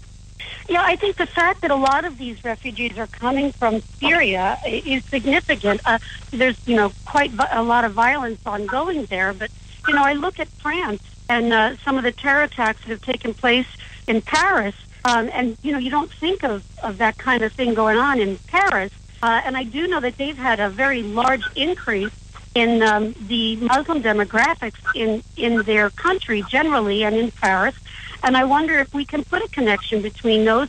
It's not that every Muslim is a terrorist, but there's a larger percentage of terrorism ongoing because of that radical element. So I wondered if you wanted to speak to that at all.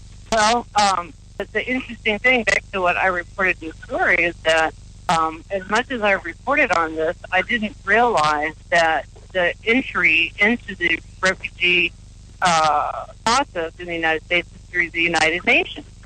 In Europe, that's not the case, and so they have each country has their way of vetting these refugee these people that want to get refugee status here in the U.S. And I know there's just a handful of countries that rely on the UN, and I was really surprised to know that we're one of them. That to me is of concern.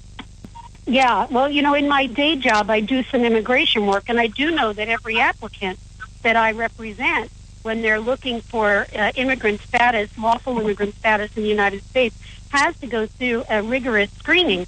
But obviously, it presupposes that there's been some previous activity on the part of that individual. It certainly doesn't rule out any future activity if they're part of a network, and it certainly doesn't track their prior travels. What they're looking at is IDIS, they're looking at Interpol. I mean, those are specific organizations that track past criminal activity or the known entities, involvement with known criminal or terroristic entities.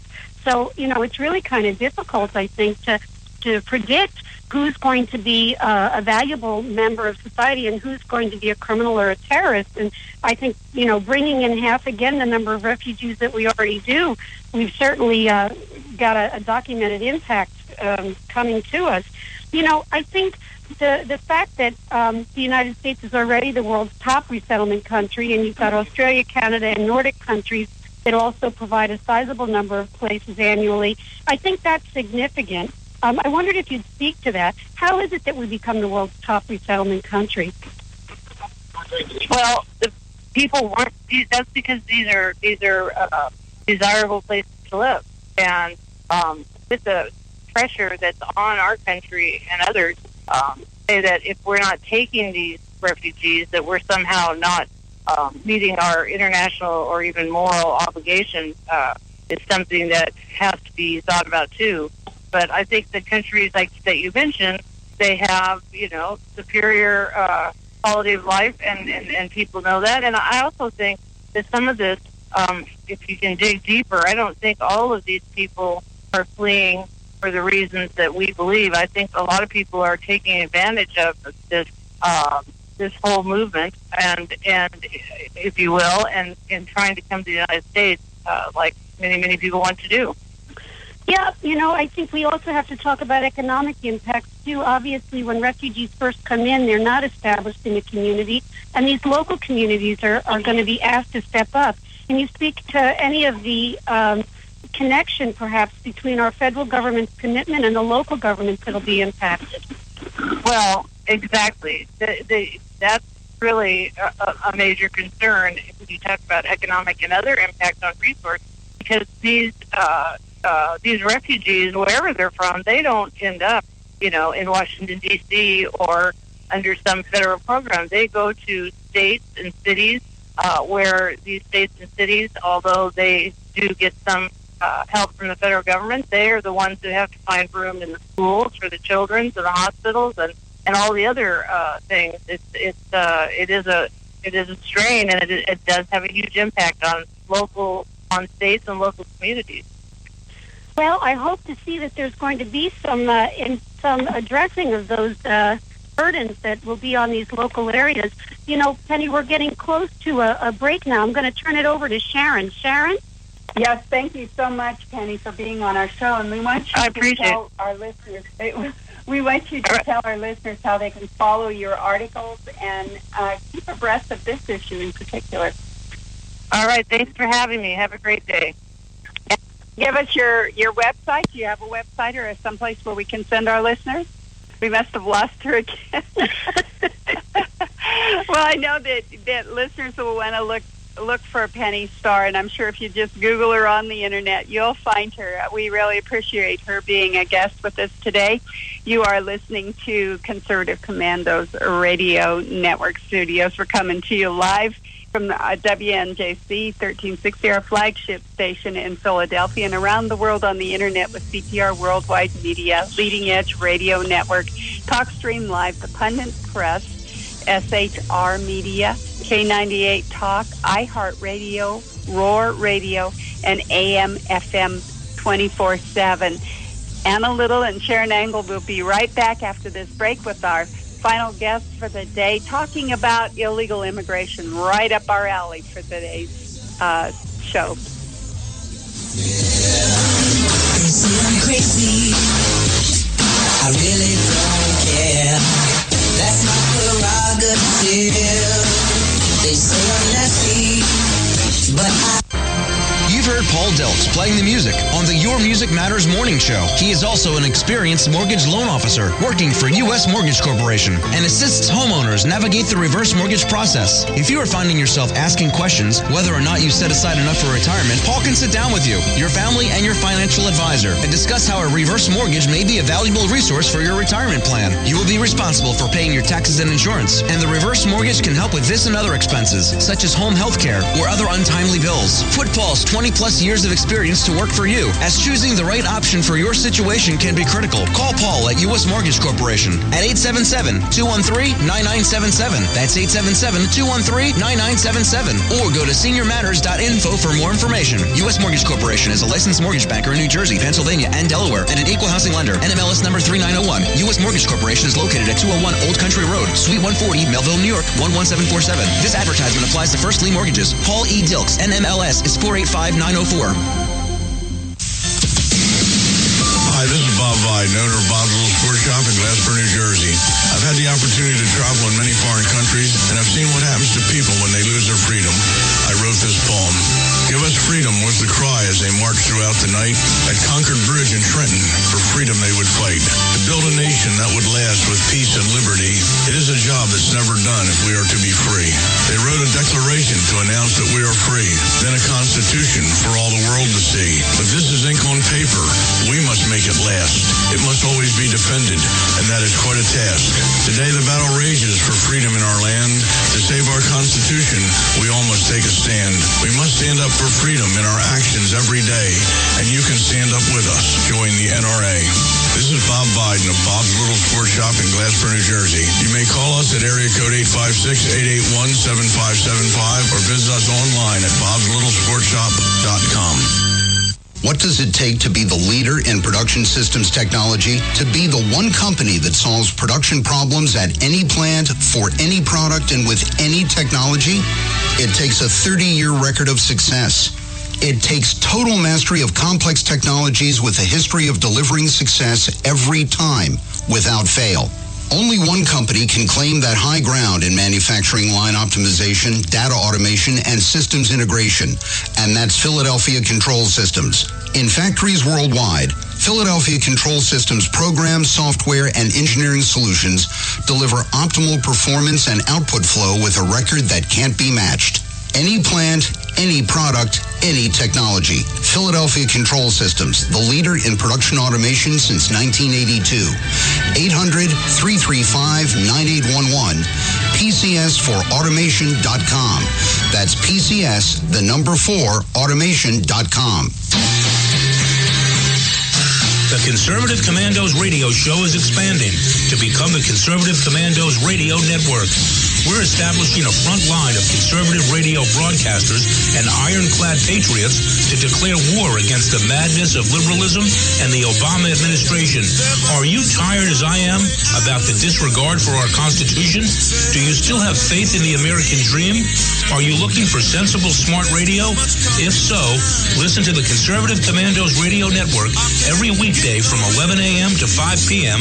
on WNJC Radio 1360 a.m.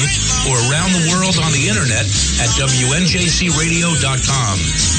Check out our websites, ConservativeCommandosRadioNetwork.com and CCRN.com for rebroadcasts and network updates. We are the Conservative Commandos Radio Network, where even more newsmakers go to be heard.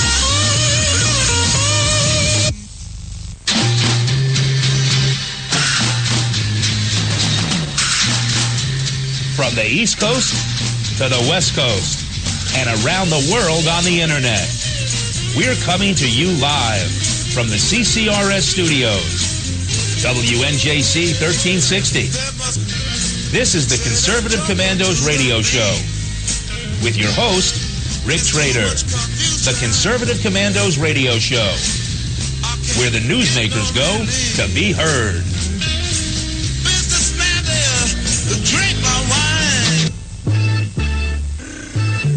You can call the Conservative Commandos Radio Show at 856-227-1360. Your opinion counts at 856-227-1360. This is Congressman Alan West, and you're listening to the Conservative Commando Radio Show. Welcome back, listeners. Welcome back to Conservative Commandos Radio Show with Karen Angle and Anna Little. If you would like to hear a rebroadcast of today's show, please check out our website, CCRS Network and CCRShow.com. Or mornings at 9 a.m. Eastern Standard Time, log on to LeadingEdgeRadioNetwork.com. Or 1 p.m., also Eastern Standard, log on to RoarRadio.net. And now you can listen to Conservative Commandos from any telephone by calling 832-999-1199. Our next guest is with us, and the honor of the introduction is mine. Maureen Enner has been bringing a fresh perspective to the sometimes hectic and complicated world of Wall Street and trading by sharing her extensive knowledge of the sell and buy sides of the business on talk radio. Maureen has worked on the sell side of the industry during her tenure at the Liberty Group, during which time she also co-hosted the radio show Protect Your Assets with David Hollander on KNBR 680 in San Francisco. She currently co-hosts the show California Connection with frequent CNN contributor Bob Lang. Together they tackle all sorts of topics from sports and entertainment to politics and current events. Maureen Enner's motto is information is power and fun too. Maureen, welcome to Conservative Commandos Radio Show. Well, thank you very much. Wow, I love that introduction. I could use you. Well, it's all true, Maureen. You earned it. Thank you. I forget to look at my own bio every once in a while. Well, Maureen, you're here to talk to us about a really important issue, and that is about illegal immigration and voter integrity, and the two are connected. Some people have actually predicted that there would eventually become a pathway for illegals to vote in elections, and that might explain liberal leniency when it comes to undocumented immigrants. And it seems like we might have come a step closer to that reality because Jerry Brown has just followed Oregon's steps in signing a Motor Voter Act, and illegal immigrants are now eligible for obtaining driver's licenses. So talk to us a little bit about what's going on there. Well, exactly. We followed Oregon's lead on this Saturday, and Jerry Brown free-willingly signed in AB 1461 and into law that illegals will go to the DMV, which was made legal January of this year, January 1st, 2015. It became legal for illegals to obtain a California state driver's license. So now in California, there's over 500,000 illegals with California state driver's licenses, and to this year to date, it has cost the state of California almost $68 million. Because all that is required is it costs $28 to show that you have 2 weeks of insurance. You take that down to the DMV and you get your license. Now, in the county of Los Angeles, which is an enormous county, it's a very large county, 50% of all motor vehicle accidents turn out to be uninsured motorists, and those are illegals who do not follow continuing to pay their insurance. They pay the one-time $28 fee, take it to the DMV, and get their license. So now, when they go and renew their driver's licenses or continue to go and get their driver's licenses, they will automatically be enrolled to vote. Interesting, isn't it? Very interesting, because a driver's license does not necessarily entitle a person to citizenship in the United States, which is the requirement to vote. So how is it you're supposed to know when a voter coming in, registered to vote, whether that person is actually eligible or not? And, do you have to challenge everyone with a driver's license now? This is crazy. Well, in your state of New Jersey, I did some research, and New Jersey does not allow this, and New Jersey requires, to get a driver's license, you have to require proof of citizenship. California does not. Right. Another interesting point is the California voter code prior to this AB bill that Jerry Brown just put into action on Saturday. The original code read, the original law read that you had to sign, you either had to use the last four of your Social Security, you had to use your ID number, or you had to use a certain voter number that was given to you, or they just accepted your signature that matched your signature on your voter registration card. So really, to be honest, we've been doing this for a long time, allowing illegals to just go to the polls. It's very easy. When I voted in the last presidential election in my neighborhood polling station, I went out and took my ID out to show them, and they said, oh, no, we can't ask for ID. It's discriminatory. We're not allowed to ask for your ID. I did it just because I wanted to see what they would say. So last November, California had the lowest percentage of voting. We had the lowest turnout rate, which, in my opinion, this is just going to continue to dwindle, because why should we go to the polls and vote when the illegals are voting and it is absolutely corralled so that they are voting for the Democrats who've given them everything in this state? Well, Maureen, you're in good company in being dissatisfied with this action on the part of Jerry Brown. True the Vote founder Catherine Engelbrecht also stated that this bill is terrible. It already makes a bad situation much, much worse, and that California's registration databases lack the necessary safeguards to keep non-citizens off the voter rolls. So Catherine obviously agrees with you, and she's she's founded True the Vote, which is an effort to improve voter integrity nationwide in the face of voter fraud. They're not only identifying it, but addressing it. And then, obviously, there are people on the other side who support this bill, and they say that it removes possible obstacles to a citizen exercising their right to vote. However, if the citizen doesn't have an obstacle here that's been eliminated. I mean, the driver's license is being presented to someone who was formerly ineligible for that driver's license. This has nothing to do with obstacles to a citizen exercising a right to vote. Isn't that true? No, it's absolutely true. It's absolutely true. But you have to, in 1993, President Clinton he made this a national, that everybody had he wanted everyone to be able to vote, no matter if you were here illegally or illegally, which a lot of people don't remember. But now this is coming back into this. California is bringing this back into the news. So, from what I understand, once these illegals have gone to get their driver's license, they're not categorized in any way that we're able to determine if they're here legally or illegally. They're just drivers. They're just California drivers. So there again, we have no way of tracking how are we going to sort who has an illegal driver's license, who has a legal driver's license? I mean, because the state doesn't look at it that way. They look at that they all have legal driver's licenses. So then we get to the next section. Are they here legally or illegally? There is no way to track that. The state does not want to do that. That might offend them. We don't want to offend these people who've come here illegally. I don't get it. I don't understand how we are now going to be able to process these. Well, I think it is problematic. I mean, the license does carry phrases, federal limits apply, and not valid for official federal purposes. But as you stated, they're not even checking ID when you vote. So it's really quite problematic. And I think at this point, voter integrity is definitely in question. We do have to go to a break to identify the station, Maureen. Can you hold on for just about 2 minutes while we do that? Absolutely. Thank you very much. Listeners, we are coming to you live from the Conservative Commandos Radio Network studios, WNJC 1360, our flagship station in Philadelphia, and around the world on the Internet with CPR Worldwide Media, Leading Edge Radio Network, TalkStream Live, The Pundit Press, SHR Media, K98 Talk, iHeartRadio, Roar Radio, and AM/FM 24/7. Those are all.com. Sharon Engel and Anna Little will be right back with you after the break, speaking with Maureen Enner and voter fraud and illegals. I really don't care. That's my prerogative. They say I'm nasty, but I...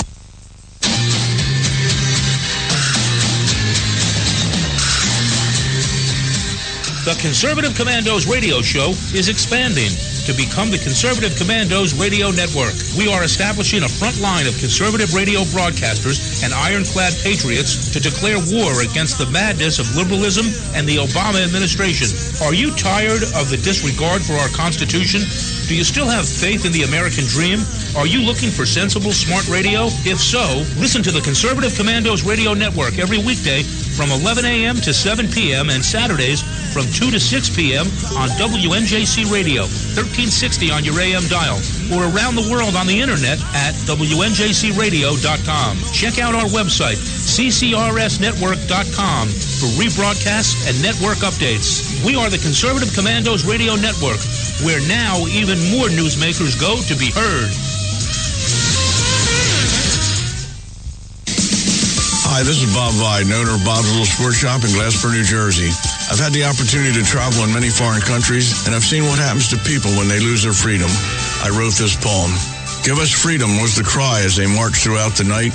At Concord Bridge in Trenton, for freedom they would fight. To build a nation that would last with peace and liberty, it is a job that's never done if we are to be free. They wrote a declaration to announce that we are free, then a constitution for all the world to see. But this is ink on paper. We must make it last. It must always be defended, and that is quite a task. Today the battle rages for freedom in our land. To save our Constitution, we all must take a stand. We must stand up for freedom in our actions every day, and you can stand up with us. Join the NRA. This is Bob Viden of Bob's Little Sports Shop in Glassboro, New Jersey. You may call us at area code 856-881-7575 or visit us online at bobslittle.sportshop.com.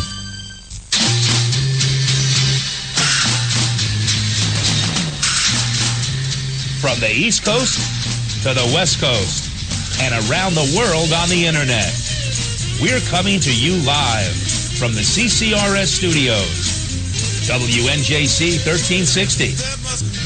This is the Conservative Commandos radio show with your host, Rick Trader. The Conservative Commandos radio show, where the newsmakers go to be heard.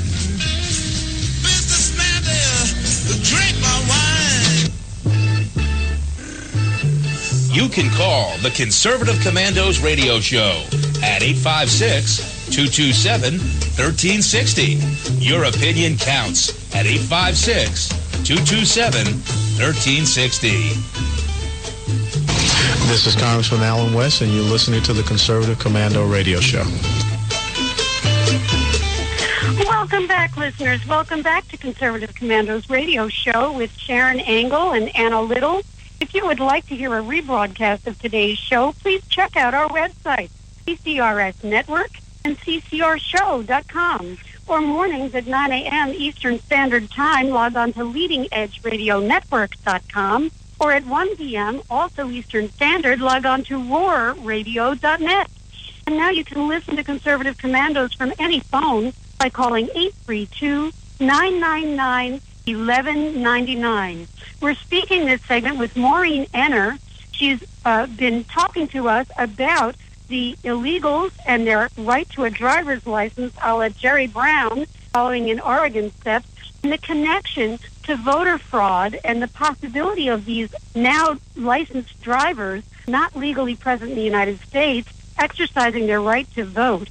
Maureen, thank you so much for waiting through that break. We do appreciate your time. Thank you. It's been a pleasure. I just wanted to say... I've been remiss in telling you about Sharon Engel, my co-host. She's actually been hanging on through this interview, and she's got a few questions for you. Sharon, take it away. Hi, Sharon. Hi, it's good to talk with you, Maureen, and thank you so much for being our guest and talking about what we feel is really an important item, considering the other guests that we've had on our shows today. We talked to David Rubin about terrorism in Israel, and then we talked to Penny Starr about the Syrian refugees that are coming as a result of the terrorism there in Syria, and that we don't even know who these folks are, really. They're not being carefully vetted.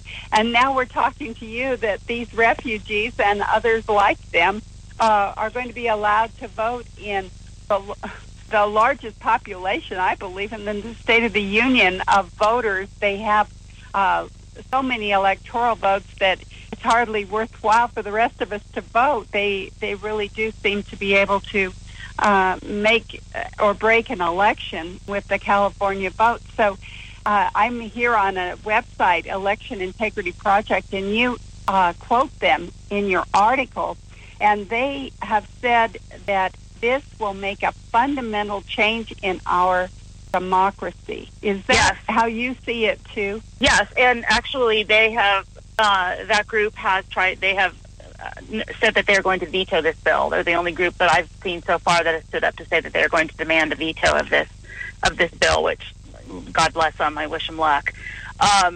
The Department of California State Department I know that it seems that there is a lawsuit that should be filed, since this goes right against our Constitution. They point out that even the constitutional laws in California say that you must be 18 years of age and a citizen of California and the United States to have the right to register and then to vote. But by sweeping the penalties away, saying it's not just that you can look the other way when someone comes in to vote, we're not going to penalize them even if you catch them in the act. And is that kind of how you read the law as well, that Governor Brown has signed? I do, and the concern, you raised a good point. The second concern is anybody who has an ID, a California ID, which means you have to be, I think, 16 to get that, or maybe even 15, and a driver's license. So they can be giving out, somebody could be 15 years old and they're registering them to vote, and they can be going to the polls and voting because nobody's going to be there to verify or check. As long as you show up on the voter registrar, which came from the motor vehicles, it doesn't matter. Now, let's talk about voter fraud. Let's talk about people voting 3 or 4 or 5 different times. It's absolutely, how are they going to be able to keep track of this? There's no way that they, as I mentioned earlier, there's no way that they're going to be putting, these are, illegal driver's license holders. They're not going to be in any other kind of a category other than they're just they're driving. California Department of Motor Vehicles just requires that you having a driver's license be the affidavit to making you eligible to vote. Now, explain that to me. How can that be logical? You don't need a birth certificate. You don't need. I took my son to get his driver's license in high school. I had to have more paperwork than Carter had pills. I mean, you can now just walk over the border, given every type of any kind of amnesty you want. You're given every kind of form of welfare, every penny you can collect, and now you can go and have a driver's license, and then you can vote, and you know you're going to vote Democrat because they're the ones who gave you everything. Well, I thought this was an amazing statement that Secretary of State Padilla, and this is California's Secretary of State, said, the new Motor Voter Act will make our democracy stronger by removing a key barrier to voting for millions of California citizens. Citizens should not be required to opt into their fundamental right to vote. We do not have to opt into other rights such as free speech and due process. He talks citizens, but this law does not apply to citizens, does it, Maureen?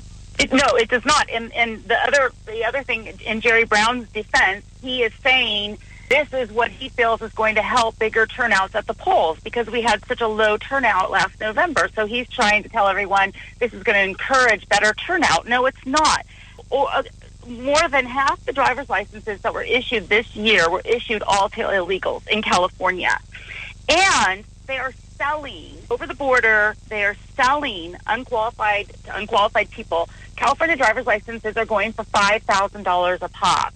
You know they're coming over here. They're getting the license because it's easy as pie to go get a driver's license. There's no restrictions to get a driver's license. And then they're making a big business, and they're going and selling them across the border. It is just outrageous what this porous border has led to, Maureen. Do you see any opportunities for us, we the people? What can we do? Because this is obviously coming to a state near you. You mentioned Oregon. I live in Nevada. We already have driver's license for illegals.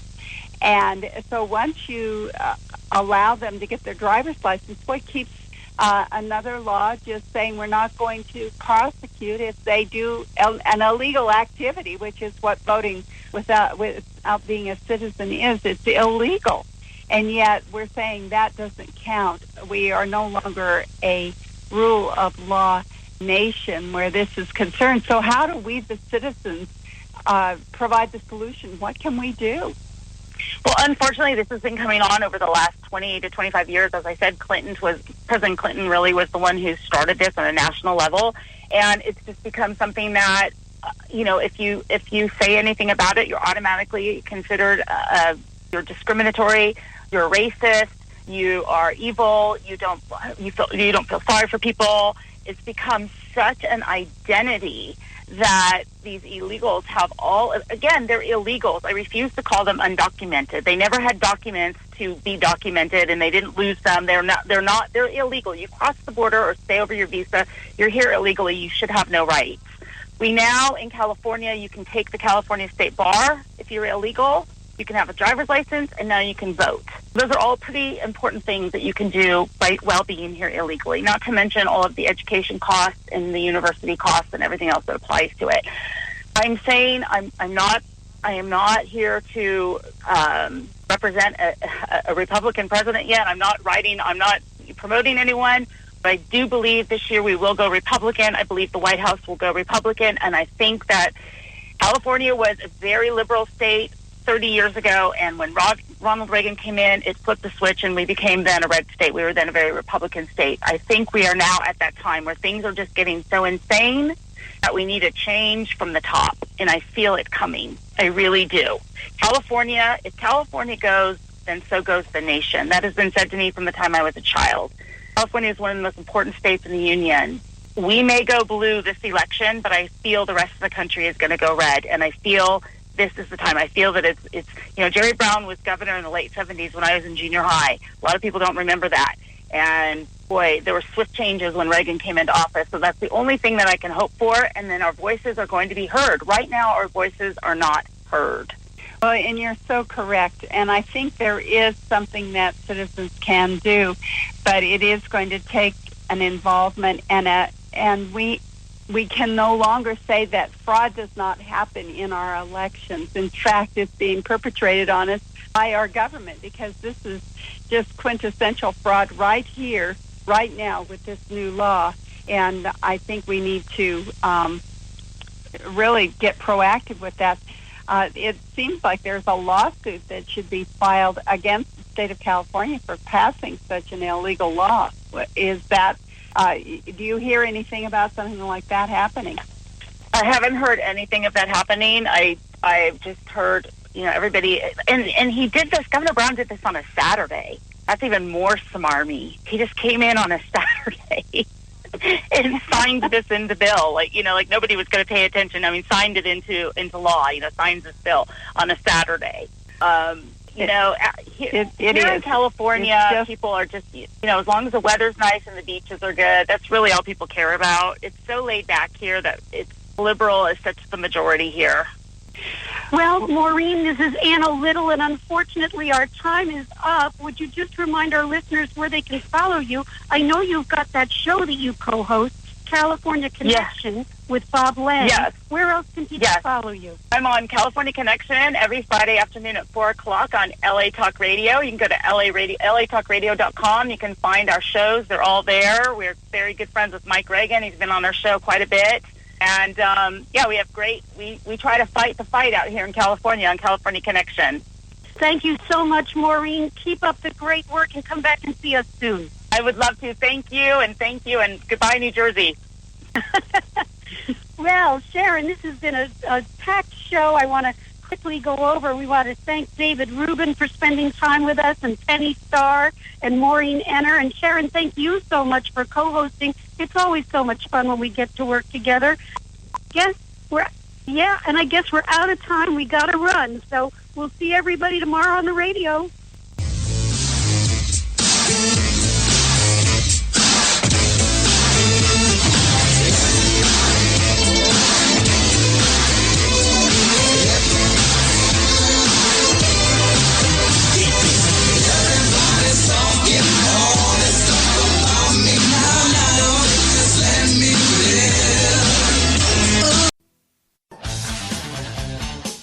The leader in talk radio on the Internet, right here on K98Talk.com.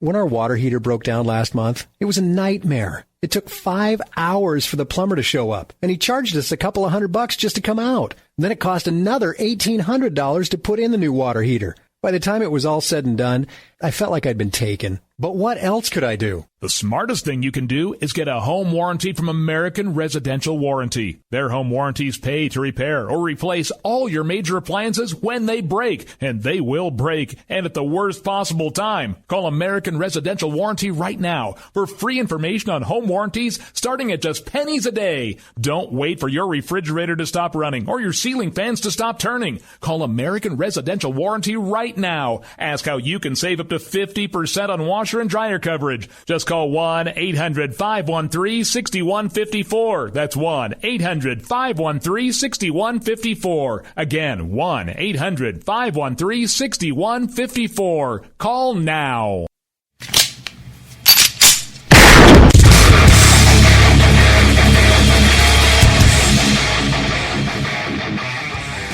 This is Slickery Trigger for Rebel Road Tactical.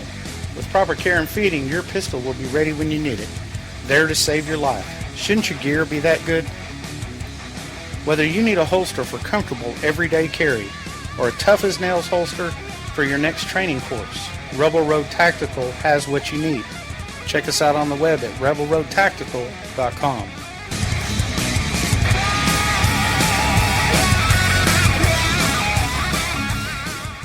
Tired of paying outrageous prices for Viagra? Well, we have great news for you. Now you can finally get Viagra at huge discounts. Healthy Man allows you to save up to $500 on Viagra. Why pay U.S. pharmacy prices of $15 per pill or more when you can get Viagra for less than $3 a pill? Call today and get 40 Viagra pills for only $99. This can cost as much as $600 at your local pharmacy. You can't afford not to call us. If you want Viagra at the lowest prices, never pay $15 a pill pharmacy prices again. Get Viagra for less than $3 a pill. Call 1-800-516-7602 today and save up to $500 and get 40 pills for just $99. Healthy Man is fast, easy, and affordable. Operators are waiting at 1-800-516-7602 to take your call right now. Call 1-800-516-7602. That's 1-800-516-7602. Again, 1-800-516-7602.